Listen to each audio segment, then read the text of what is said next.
Hey guys, welcome to our YouTube channel Study Regna. Today we'll discuss about BSc Honors Mathematics Semester 2. Here is the syllabus. अब हम बात कर रहे हैं intermediate value theorem for derivatives. ये वाली theorem जो है बहुत इंपॉर्टेंट है, इसको ध्यान से करेंगे, इसके पेपर में आने के चांसेस बहुत हाई हैं। ठीक है, तो ये थ्योरम क्या कहती है कि let f be a differentiable function on the interval a b whenever x is greater than a, less than x2 and x2 is less than b and c lies between f dash x1 and f dash x2, then there exists at least one x in interval x1 x2 such that f dash x is equals to c। अब आप देखो इसकी statement वो क्या कह रही है। अब अगेन ये जो है नेमिंग थ्योरम है, तो स्टेट एंड प्रूफ के लिए आ सकती है, तो स्टेटमेंट भी पता होनी चाहिए और प्रूफ भी। तो सबसे पहले हम अपनी स्टेटमेंट देख लेते हैं। स्टेटमेंट में वो कह रहे हैं कि मेरे पास f कैसा फंक्शन है, एक बिल्कुल ये एक डिफरेंशिएबल फंक्शन है इस इंटरवल ए बी पे, और जब भी कभी ये वाली कंडीशन होल्ड करेगी तो हम क्या कह सकते हैं कि इस कंडीशन को अगर होल्ड कर रही है ये कंडीशन, और सी जो है कोई एक पॉइंट है जो हमारे इसमें लाई कर रहा है एफ डैश x1 और एफ डैश x2 में, ठीक है, तो हम क्या कह सकते हैं सी की जो है पॉसिबिलिटी ये भी हो सकती है कि ये एफ डैश x1 सी से बड़ा हो लेकिन सी जो है एफ डैश x2 से छोटा हो, या पॉसिबिलिटी ऐसी भी हो सकती है कि एफ डैश x2 छोटा हो सी से और एफ डैश x1 बड़ा हो सी से। तो मतलब इन दोनों में से कोई भी एक पॉसिबिलिटी हो सकती है इसके लिए। ठीक है, तो हमने बोला सी जो है कोई एक पॉइंट है जो इसके बीच में कहीं लाई कर रहा है, तो यहाँ पे क्या एग्जिस्ट करेगा, एक ऐसा एक्स एग्जिस्ट करेगा हमारे इस इंटरवल x1 x2 में such that F dash x किसकी इक्वल हो जाएगा सी के। ठीक है, ये हमारी स्टेटमेंट है। हमारी स्टेटमेंट क्या कहती है कि अगर एफ एक डिफरेंशिएबल फंक्शन है क्लोज्ड इंटरवल ए बी में और x1 और x1 x2 से छोटा है, लेकिन हमने कोई पॉइंट a ले लिया जो इस x1 से भी छोटा है और एक पॉइंट b ले लिया जो इस x2 से भी बड़ा है, तो हम क्या कह सकते हैं, और यहाँ पे एक पॉइंट c है जो इसमें लाई कर रहा है such that then there exist, अगर ये कंडीशन ट्रू हो जाती है तो यहाँ पे एक पॉइंट ऐसा x एग्जिस्ट करेगा such that F dash x किसके इक्वल हो जाए c के। ठीक है, इसका प्रूफ थोड़ा सा लेंदी है बट सिंपल प्रूफ है और बहुत इजी सा प्रूफ है, बस आपको इस चीज को समझने की जरूरत है। ठीक है, देखेंगे अब हम प्रूफ कैसे स्टार्ट कर रहे हैं। सबसे पहले हम यहाँ पे जो है एक फंक्शन कंसीडर कर लेंगे। यहाँ पे जी एक्स हमने एक फंक्शन मान लिया जो कि क्या हो जाएगा f x minus c x for x in the interval a b. Now without the loss of generality c f dash x1 से बड़ा हो सकता है लेकिन एफ डैश x2 से छोटा, या एफ डैश x2 से x2 छोटा होगा c से, या c जो है f डैश x1 से छोटा होगा। हम मान लेते हैं केस ये फर्स्ट वाला जहाँ पे हम कंसीडर कर लेंगे f डैश x1 छोटा है c से और c f डैश x2 से छोटा है। जब हम ये केस कंसीडर कर लेते हैं, हमने कंसीडर कर लिया केस कि f डैश x1 छोटा है c से और f डैश x2 जो है बड़ा है, ये हमने केस कंडीशन 1 मान ली। ठीक है, और हमने जो है gx कैसा फंक्शन मान लिया F x minus c x. ठीक है, तो अब अगर मैं इसका डिफ्रेंसिएशन करूँ, क्योंकि मुझे बोल रहा है ना कि डिफरेंशिएबल है फंक्शन, तो अगर मैं इसका डेरिवेटिव करूँ तो मेरे पास क्या आ जाएगा G dash X equals to F dash X minus C. तो अगर मैं एक्स की जगह एक पर्टिकुलर ले लूँ x1 तो मेरे पास क्या आ जाएगा जी डैश x1 किसकी इक्वल आ जाएगा एफ डैश x1 माइनस सी के, और यहाँ से जी डैश x2 किसके इक्वल आ जाएगा एफ डैश x2 माइनस सी के। ठीक है, और हम ये भी कह सकते हैं कि ये जो जी डैश x1 होगा ये 0 से छोटा होगा और ये जो है 0 से बड़ा होगा। ठीक है, अब आप अगर फर्स्ट कंडीशन को यहाँ पे अगर हम यूज करना चाहें तो हम क्या कह सकते हैं कि सिंपली जी डैश x1 जो है 0 से छोटा है, लेकिन 0 खुद किससे छोटा है जी डैश x2 से, और f कैसा फंक्शन है एक कंटिन्यूअस फंक्शन है। Since f is a continuous function तो g भी क्या होगा एक कॉन्टिन्यूअस फंक्शन होगा।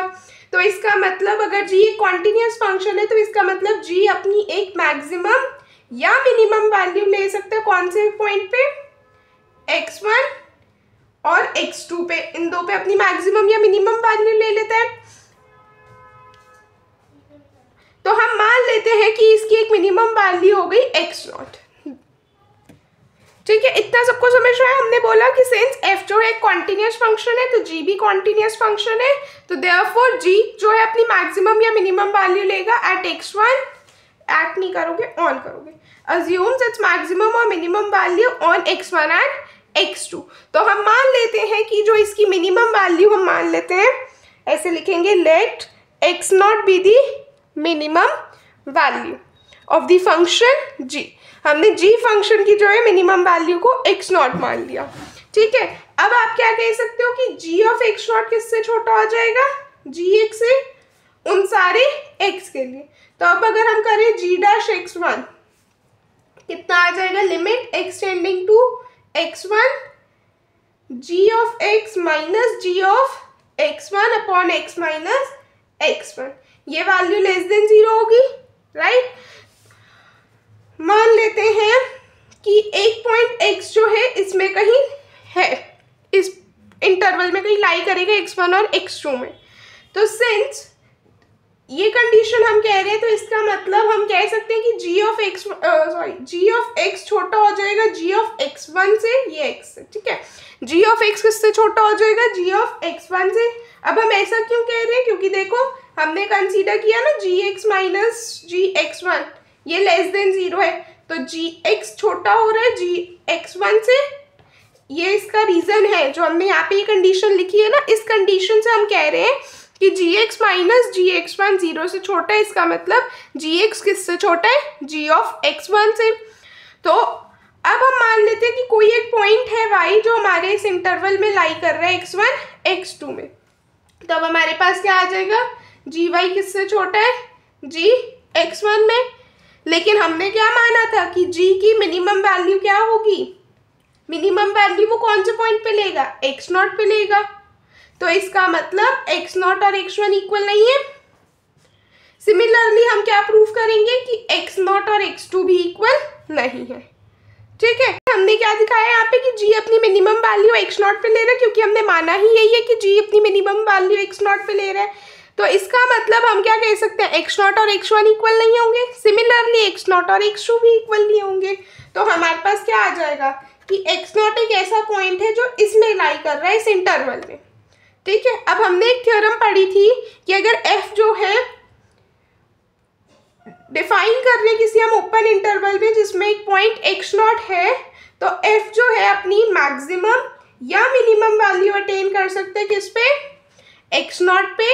और अगर f डिफरेंशिएबल है x नॉट पे, डिफरेंशिएबल एट x नॉट, तो देन वी कैन से कि f डैश x नॉट किसके इक्वल है, 0 के। ये थ्योरम अभी हमने एक पढ़ी थी। अब इसी थ्योरम को यूज करके हम क्या कह सकते हैं कि यहाँ पे जो g डैश x नॉट है वो 0 हो जाएगा। g डैश x नॉट कुछ नहीं है बल्कि क्या है आपके पास, f dash x not minus c, ठीक, इक्वल्स टू 0। तो इसका मतलब f डैश x नॉट किसके इक्वल आ गया मेरे पास, c के। और हमें यही प्रूफ करना था कि there exist at least one x in this interval such that f dash x किसके इक्वल हो जाए, c के। तो हमने क्या बोल दिया सिंपली कि उस ये वाली थ्योरम को यूज करके एक पॉइंट ऐसा हमें मिल गया x not such that f dash x not 0 के इक्वल है। तो हम क्या कह सकते हैं, हमारी केस में g है फंक्शन, तो g डैश x नॉट किसके इक्वल हो गया, 0 के। और g डैश x नॉट कुछ नहीं है बल्कि क्या है, हमने ये कंसीडर किया है ना g फंक्शन, gx का फंक्शन क्या है, fx माइनस cx। तो ये मेरे पास क्या आ जाएगा, f dash x not minus c किसके इक्वल आ गया, 0 के। तो clearly f dash x naught किसके इक्वल हो गया, c के।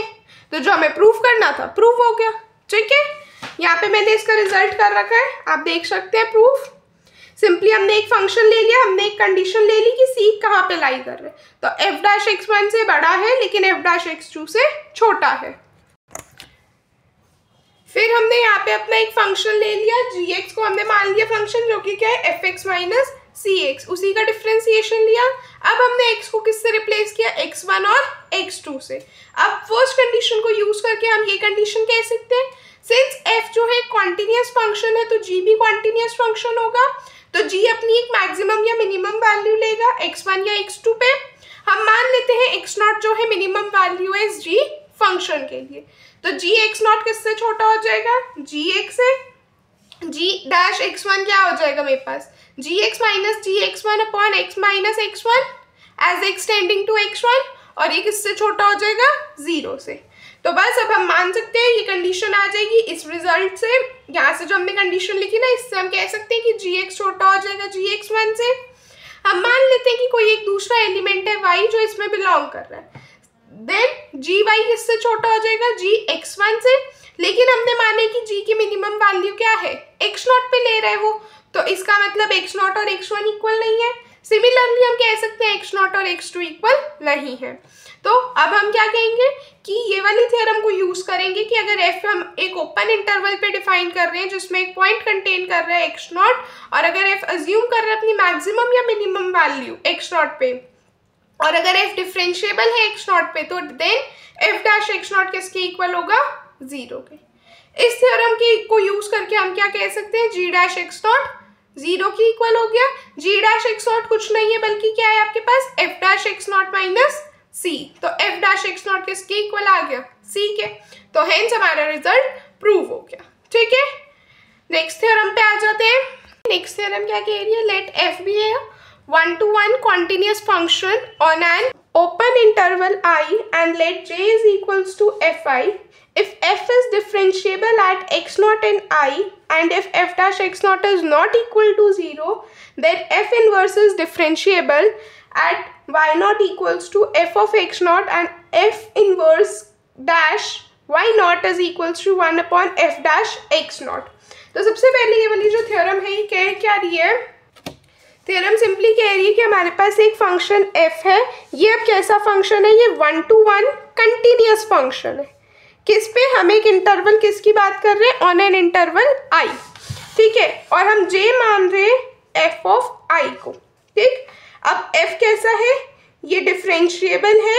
अगर f डिफरेंशिएबल है x नॉट पे जो i में बिलोंग कर रहा है, और अगर f dash x not zero के इक्वल नहीं है, देन f इनवर्स क्या होगा, डिफरेंशिएबल होगा।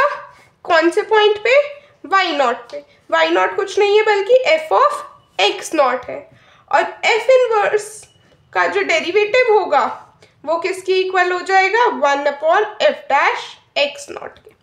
ये हमारी पूरी थ्योरम है कि f एक 1-to-1 कॉन्टिन्यूअस फंक्शन है i पे, j fi की इक्वल है, f अगर डिफरेंशिएबल है x नॉट पे, और अगर f dash x not zero की इक्वल नहीं है, तो हम क्या कह सकते हैं, देन f इनवर्स क्या है, डिफरेंशिएबल है y नॉट है, y नॉट कुछ नहीं है बल्कि f ऑफ x नॉट है, और f इनवर्स का डेरिवेटिव अगर हम लेंगे तो वो कुछ नहीं है बल्कि 1 upon f dash x not. कैसे हम इसका प्रूफ कर रहे हैं देखेंगे। हम सबसे पहले कंसीडर कर रहे हैं एक open interval i on which f is defined, let fi equals to j, जैसे हमें गिवन है कंडीशन fi j के इक्वल है। Let this be an open interval. Now since f is 1-to-1 function, तो इसका मतलब हम क्या कह रहे हैं कि f अगर 1-to-1 फंक्शन है तो हम अपना f कुछ इस तरह से डिफाइन कर रहे हैं कि ये i से fi जा रहा है। अब सिंस ये कैसा एक फंक्शन है, 1-to-1 फंक्शन है, तो इसका मतलब इसका इन्वर्स भी एग्जिस्ट करेगा। तो f इन्वर्स कुछ नहीं होगा बल्कि fi से i तक जाएगा। ठीक है, इतनी बात। Since f dash x not zero की इक्वल नहीं है, तो हम f डैश x नॉट को क्या लिख सकते हैं, अब हमें कंडीशन गिवन है ना कि f dash x not zero के इक्वल नहीं है। इसका मतलब f डैश x नॉट जो है वो कुछ नहीं है बल्कि limit x tending to x naught f of x minus f of x naught upon x minus x naught. ये वाली जो कंडीशन है ये भी जीरो के इक्वल नहीं है क्योंकि f dash x not zero के इक्वल नहीं है। ठीक है, तो इसका मतलब हम क्या कह सकते हैं, इट इम्प्लाइज कि f ऑफ x किसके इक्वल आ गया, f dash x, sorry f x इसके इक्वल नहीं है f डैश x नॉट के, सॉरी f x यहाँ से इक्वल नहीं आएगा f x नॉट के, क्योंकि ये वाली कंडीशन को हम यूज कर रहे हैं ना, f x is naught equals to f of x naught. अब हम क्या कह सकते हैं, अब अगर हम इसी का रेसिप्रोकल कर लें तो ये कितना आ जाएगा 1/f of x0 equals to limit x tending to x0 x minus x0 upon fx minus f of x0। ठीक है, अब डेफिनेशन ऑफ लिमिट से हम क्या कह सकते हैं, for every epsilon positive there exist delta positive such that mod of x minus x0 किससे छोटा हो गया, डेल्टा से। तो इसका मतलब हम क्या कह सकते हैं, mod of x minus x0 upon fx minus f of x0 minus 1/f dash x0 किससे छोटा हो जाएगा, एप्सिलॉन से। ठीक है, अब हम क्या कह सकते हैं कि हमारे पास इन्होंने एक इनवर्स दे रखा है f डैश। अब f इनवर्स एग्जिस्ट कर रहा है ना, तो इसका मतलब हम इसको मान लेते हैं g। Let g is equals to f inverse. अब हम कंसीडर कर लेंगे g को f इनवर्स, क्योंकि अब हमने बोला एक फंक्शन 1 to 1 है, तो इसका मतलब इनवर्स भी एग्जिस्ट कर रहा है। तो अब हम मान लेते हैं f इनवर्स को g। ठीक है, अब हमने f इनवर्स को g मान लिया, तो इसका मतलब मेरा अब f इनवर्स कैसे डिफाइन होगा, f ऑफ i से i तक। ठीक है, अब g क्या है, ये एक कैसा फंक्शन है, कॉन्टिन्यूस फंक्शन है, और किस पॉइंट पे कॉन्टिन्यूस है, eight fx0 equals to y0 पे। तो अब हम मान लेते हैं कि फॉर डेल्टा पॉजिटिव क्या एग्जिस्ट करेगा, eta positive such that mod of y minus y0 किससे छोटा हो जाएगा, ईटा से। ठीक है, अब ये जो हम डेल्टा पॉजिटिव की बात कर रहे हैं, ये सेम डेल्टा जो हमने यहाँ ऊपर लिया था। ठीक है, तो there exist some eta positive such that ये वाली कंडीशन होल्ड हो जाएगी। तो हम क्या लिख सकते हैं, g of y minus g of y0 किससे छोटा आ जाएगा, डेल्टा से। इसको कंडीशन 2 मान लेते हैं। ठीक है, और यहाँ से इस वाली कंडीशन को 1 मान लेते हैं। अब हम क्या करेंगे, अब हम 1 और 2 को यूज कर रहे हैं। तो जब आप 1 और 2 को यूज करोगे तो हम क्या कह सकते हैं कि y माइनस y0 किससे छोटा है, ईटा से। तो इसका मतलब mod g of y minus g of y0 divided by y minus y0 minus 1/f dash x0, ये किससे छोटा हो जाएगा, एप्सिलॉन से। दैट मीन्स कि limit y tending to y0 g of y minus g of y0 divided by y minus y0 किसके equal आ गया, 1/f dash x0 के। तो इसका मतलब अब हम क्या कह सकते हैं कि f इनवर्स इसका डेरिवेटिव इनटू y0 किसके इक्वल आ गया, g डैश y0 के। और g डैश y0 कुछ नहीं है बल्कि 1/f डैश x0 है। ठीक है, यहाँ पे मैंने इसका प्रॉपर प्रूफ कर रखा है, आप देख सकते हैं। हमने कुछ नहीं किया, बस हमने एक इंटरवल i कंसीडर किया और हमें गिवन था fi किसके इक्वल है, j के, और fa 1 to 1 कंटिन्यूस फंक्शन है जिसको हम कहाँ से डिफाइन कर रहे हैं, i से fi तक। तो इसका मतलब इसका इनवर्स भी एग्जिस्ट करेगा। सिंस f डैश x0 0 के इक्वल नहीं है, तो ये वाला पार्ट भी 0 के इक्वल नहीं होगा। तो इसका मतलब fx किसके इक्वल नहीं है, f ऑफ x0 के। तो बस अब हमने इस वाले पार्ट का रेसिप्रोकेट कर दिया। जब आपने रेसिप्रोकल किया, ये आ गया। अब हमने सिंपली लिमिट्स की डेफिनेशन लगाई। डेफिनेशन को यूज करके हम क्या कह सकते हैं, फॉर एवरी एप्सिलॉन पॉजिटिव एक डेल्टा पॉजिटिव एग्जिस्ट करेगा सच that mod of x minus x0 delta से छोटा हो जाएगा। बस अब हमने यहाँ पे ये वाला वैल्यू सब्सटीट्यूट की है, x minus x0 upon fx minus f of x0 minus 1/f dash x0। यहाँ से हमने इस चीज़ को डाल दिया। ये किससे छोटा आ गया, एप्सिलॉन से। इसको फर्स्ट कंडीशन मान। अब हमने बोला कि एक इन्वर्स एग्जिस्ट कर रहा है, यानी कि g किसके इक्वल है, f इन्वर्स के। तो g कैसा हो गया, कंटिन्यूस फंक्शन हो गया। अब g कहाँ पे कंटिन्यूस है, eight fx0 equals to y पे। मान लेते हैं फॉर डेल्टा पॉजिटिव। बस हमने क्या बोला, जैसे हमने पार्ट यहाँ किया वैसे ही हमने पार्ट यहाँ किया। तो अब हम जो है 1 और 2 को यूज करके कह सकते हैं कि mod of y minus y0 किससे छोटा है, ईटा से। बस हमने यहाँ पे रिजल्ट लगाया अपना, 1 और 2 को यूज किया और हमने सॉल्व किया और आंसर आ गया। ठीक है, जो प्रूफ करना था प्रूफ हो गया। आई होप आपको आज का लेक्चर पसंद आया होगा। स्टिल कोई डाउट्स है आप कमेंट सेक्शन में पूछ सकते हैं। नेक्स्ट टॉपिक के लिए बने रहें। तब तक के लिए चैनल को लाइक करें, शेयर करें और सब्सक्राइब करें। Thank you everyone.